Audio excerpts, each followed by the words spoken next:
Assalamualaikum warahmatullahi wabarakatuh.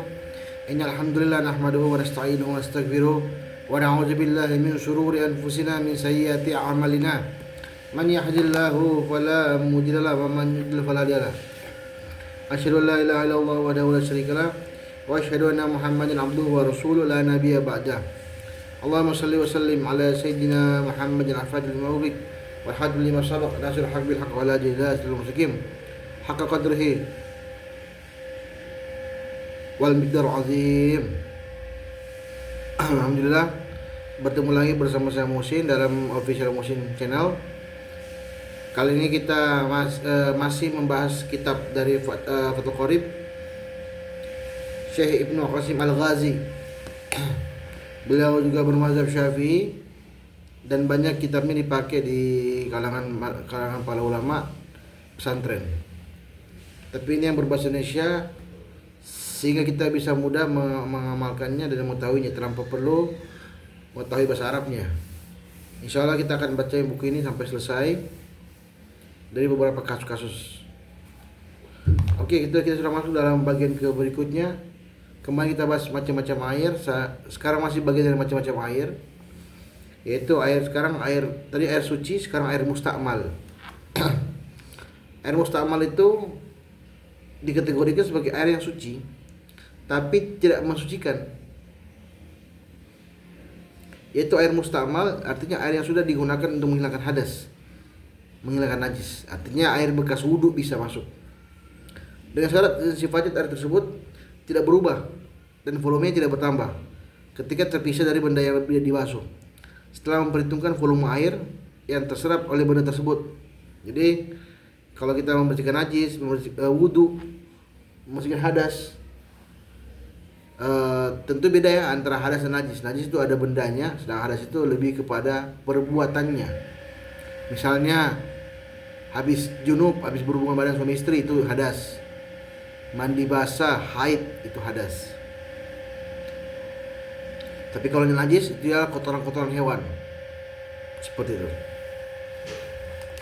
Air yang salah satu sifatnya berubah sebab tercampurnya oleh benda suci juga termasuk macam-macam air yang ketiga ini. Baik syarat taraf perubahan ini mencegah pembatasan namanya air, baik perubahan itu kasat mata atau tidak. Semisalnya air bercampur dengan sesuatu yang sifatnya sama, seperti tercampurnya dengan air bunga, air mawar yang sudah tidak berwarna aroma, dan itu air mustakmal. Apabila taraf perubahan itu tidak membatasi nama air, semisalnya perubahan sedikit saja ketika bercampur dengan benda suci atau tidak berubah sama sekali ketika bercampur dengan sesuatu yang memiliki kesamaan sifat tapi hanya sebatas pengadaian, perubahan tersebut tidak menghilangkan sifat mensucikan air sehingga tetap bisa menyucikan lainnya. Jadi kalau seandainya ada air sifatnya itu misalnya tercampur kopi setetes atau tercampur dengan bunga mawar tapi tidak berubah warnanya, maka dia kategori air suci mensucikan. Tapi kalau sudah berubah warnanya, maka itu masih tidak lagi dikategorikan sebagai air yang mensucikan, seperti itu. Adanya redaksi bercampur di atas mengecualikan benda suci yang tidak bisa dilarutkan sehingga air tersebut masih berstatus suci, mensucikan meskipun airnya sudah banyak berubah. Dikecualikan pula air yang berubah sudah tercampur dengan benda yang notabene-nya tidak bisa dilepaskan darinya, seperti lumut, benda-benda yang bisa berada di tempat air berdiam atau mengalir. Begitu pula dikecualikan air yang berubah disebabkan massa.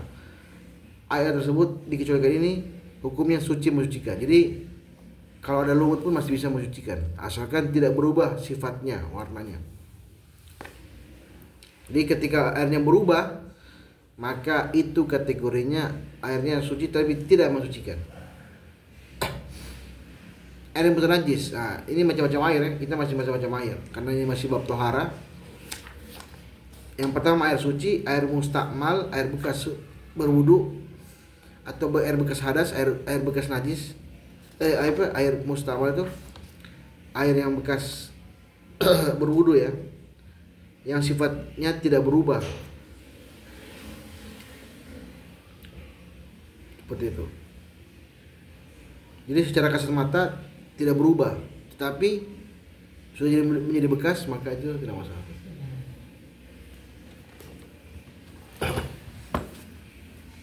Kemudian berikutnya lah air mutanajis. Nah ini yang pertama, air suci mensucikan. Ada juga air mutanajis, air mustamal. Sekarang air mutanajis. Apa itu air mutanajis? Air yang najis, air najis, artinya air yang terkena najis disebut dengan mutanajis. Ini ada dua macam. Pertama, air bervolume sedikit, lalu benda najis jatuh ke dalamnya, baik sifatnya air tidak berubah maupun tidak. Air tersebut kurang dari 2 kula. 2 kula itu di sini dijelaskan setara kurang lebih 100 liter.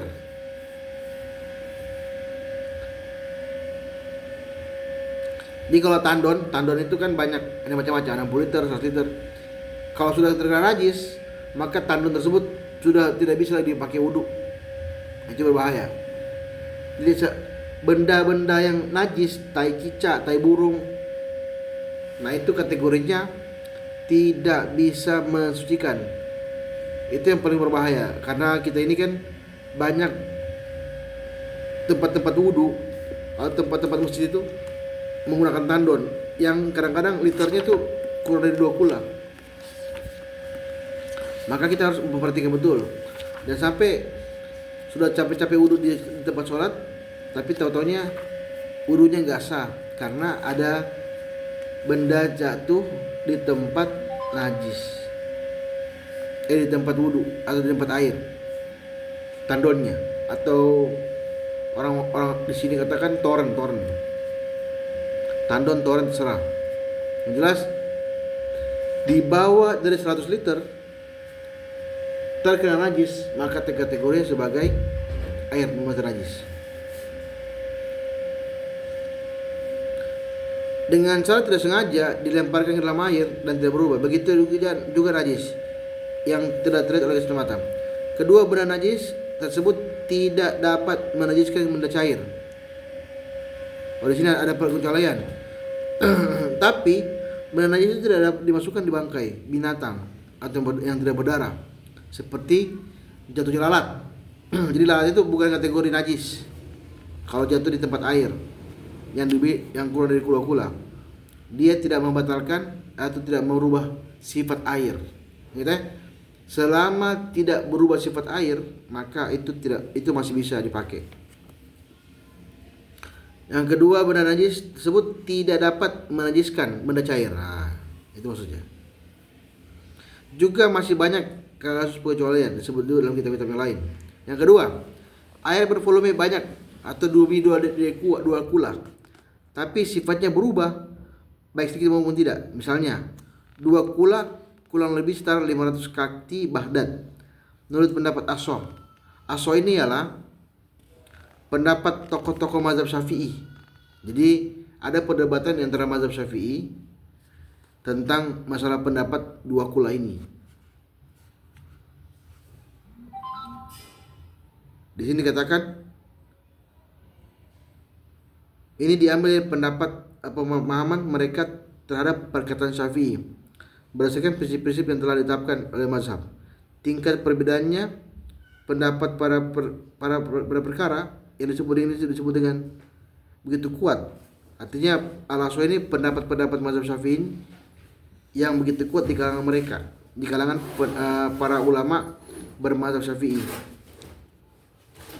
Lawan dari istilah sahih, tapi pendapat sahih ini masih bisa dibuat pegangan hukum fikih. Di kalau sahih masih bisa dipegang. Jadi meskipun berbeda pendapat, seandainya ada perbedaan maka tidak masalah, karena masing-masing mereka kuat dalam argumen mereka masing-masing.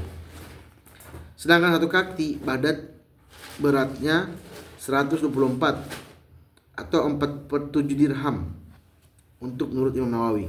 Itu anda mesti najis. Jadi air putih najis itu air bervolume 2 kula atau tidak boleh. Yang kedua, pendapat yang kedua, air bervolume banyak tapi sifatnya berubah. Jadi meskipun dia 2 kula tapi karena kebanyakan jatuh kotoran, airnya berubah jadi kayak kotoran, maka itu air mutanajis meskipun dia 2 kula. Yang terakhir, air haram. Apa itu air haram? Imam Abu Suja tidak menyebutkan macam-macam air kelima ini. Itu air suci tapi mengharamkan. Seperti berwudu menggunakan air ghasab, air curian, atau disiapkan dengan untuk jajikan. Itu tidak boleh. Ini jadi 3-4 macam ya. Air suci, air mustakmal, air mutanajis, air haram. 4 macam.